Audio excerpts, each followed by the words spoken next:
Though, here we go again. Meghan Markle just couldn't help herself. Another story, another headline, another swirl of disbelief. It begins the same way it always does. A claim so improbable it bends reality, wrapped in a glossy layer of self-mythology and presented with the confidence of someone who believes the world will never look too closely.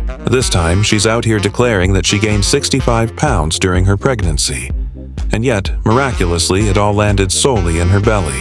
Not her face, not her arms, not even her ankles.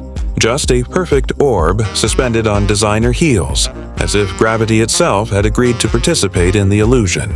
The story would almost be amusing if it weren't told with such conviction.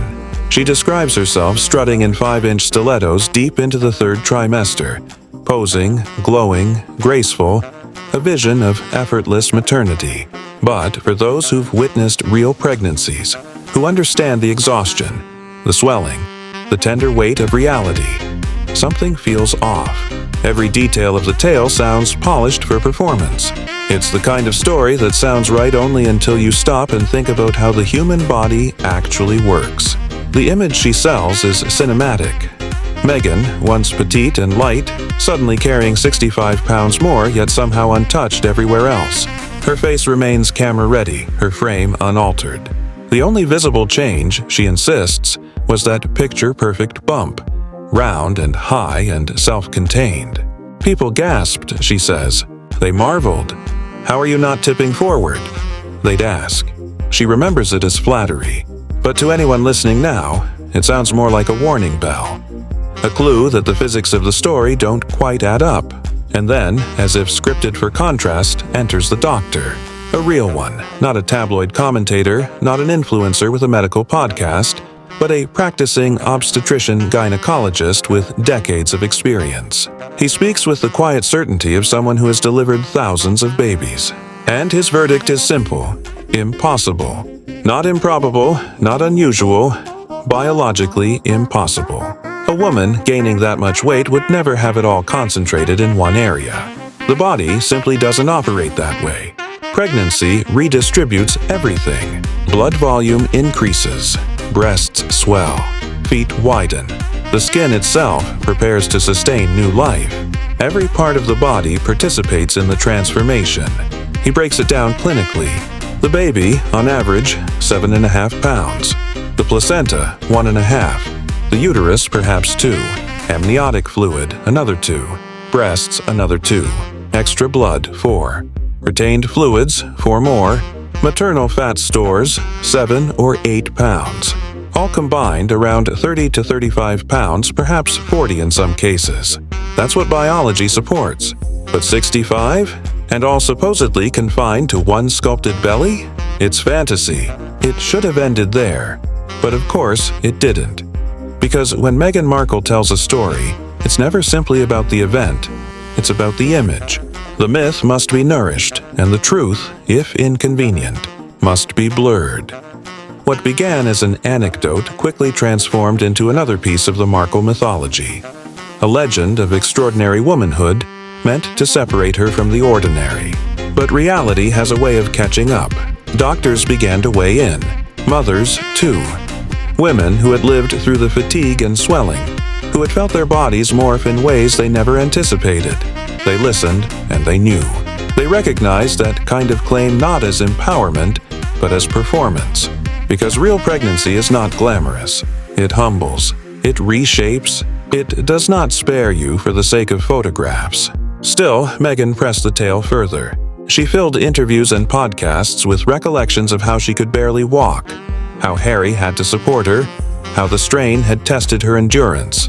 She spoke of resilience, of transformation, of female power. But behind the storytelling, a quiet chorus of skepticism grew. Real mothers were calling it out, not out of spite, but from experience. They'd lived through what she described, and what she described simply didn't happen. The scrutiny didn't stop there. Because when one detail doesn't fit, people begin to examine the rest. And soon, eyes turn towards something far more delicate, the official records. In the United Kingdom, royal births have always been carefully documented. Certificates are public record, the attending physicians proudly listed, the process transparent. But with Meghan, the trail turned murky.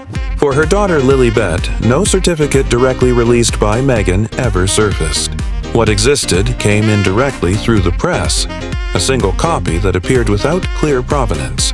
No formal presentation, no official statement, no doctor proudly stepping forward to confirm their role. It was as though the most basic piece of documentation had been treated as a state secret. Even Archie's record had been amended mysteriously after the fact. The phrase "Her Royal Highness" appeared, disappeared, and then re-emerged, each alteration accompanied by a new explanation. Publicly, Meghan framed it as a matter of privacy. Her defenders echoed that sentiment.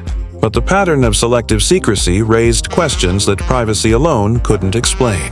If she was proud of her motherhood, why conceal the simplest proof of it? Why should the press, the very entity she so often condemns, be the source of the only accessible records?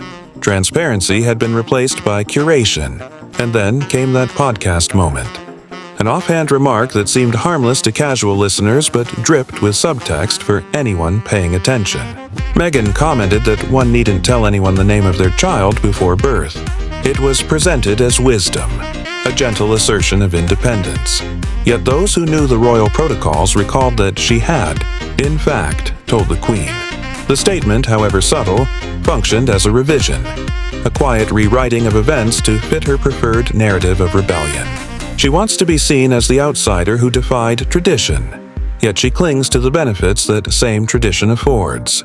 The royal titles remain attached to her children's names, binding them to the very institution she claims to reject. She decries colonial structures, yet insists on her children's entitlement to princely status.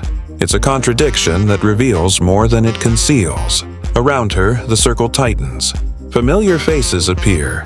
Figures like Chrissy Teigen, whose own history of online cruelty is well documented, now positioned beside Meghan as a creative ally. The contrast is jarring. The woman who sells herself as a compassionate mentor surrounds herself with those whose legacies are defined by controversy. Every alliance, every photograph feels like another calculated piece in the puzzle. Her newest reinvention is as a female founder, a visionary entrepreneur supposedly backed by Netflix. She frames it as a triumph of self-made power, the natural evolution of her journey. But when viewers visited her brand's website, Netflix's name was nowhere to be found. No logos, no mention, nothing to substantiate the partnership she alluded to. Insiders whispered that the company's involvement had been minimal, a quiet gesture to fulfill a contractual obligation rather than genuine endorsement. If true, it contradicts the entire story she's been telling the world about empowerment and enterprise. At the center of it all lies the same contradiction that's haunted her public life from the beginning. She preaches transparency while withholding details. She claims authenticity while constructing narratives. She celebrates motherhood while her children remain conspicuously absent. The imagery of family life, of maternal warmth, exists largely in anecdotes and staged portraits rather than the organic moments the public recognizes from other royals. There is a strange quiet around those children. Not the protective silence of privacy, but something more curated, more controlled. Public appearances without them. Carefully chosen photographs released months late. The contrast between her vocal devotion to motherhood and the absence of spontaneous maternal presence feels uncanny. For a woman who built her fame on visibility, her children's invisibility has become one of the story's most persistent mysteries. And then there is the doctor, the one who supposedly delivered Lilibet. In most royal births, physicians step into history with pride, their names recorded, their participation documented. Yet this doctor's presence flickered briefly and then vanished. No interviews, no statements, no acknowledgement. A ghost in the official record. The silence around that single name echoes louder than any statement could. Comparisons have begun to form. Not cruelly, but inevitably. When Jennifer Lopez carried twins, she gained 50 pounds and it was visible in every feature. When Kim Kardashian faced complications and preeclampsia, she shared her swelling, her discomfort, her vulnerability. Their transformations were public, human, unfiltered. But Meghan's version of pregnancy seems to exist in a vacuum of perfection. The the kind that belongs not to life, but to marketing. Even the imagery surrounding her pregnancy raised questions. Reports emerged of Prince Harry's insistence that she never be photographed without a coat. Getty photographers recalled being restricted from capturing her belly directly. In one sequence of images, taken just hours apart, the size and shape of that belly appeared dramatically different. Lighting, angles, wardrobe, explanations abound. Yet the inconsistencies linger, fueling speculation that has never quite been extinguished. To observers, it begins to look like an elaborate stage, an act of constant self-curation. Meghan, once a working actress, seems unable to step out of character.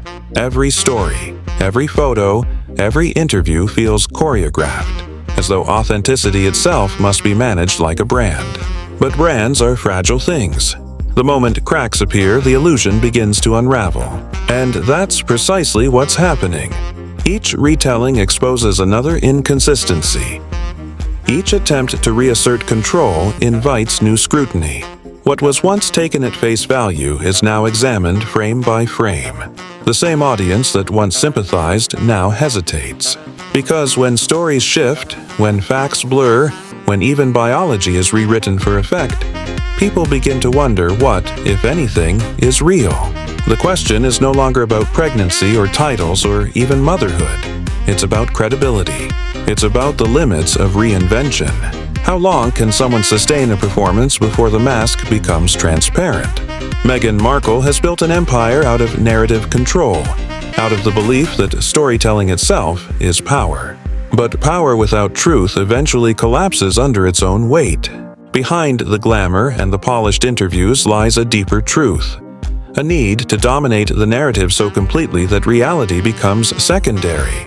It's not malice, it's compulsion. A need to ensure that every version of her story reflects her chosen identity. The misunderstood, the wronged, the survivor. But the more she crafts, the less it convinces.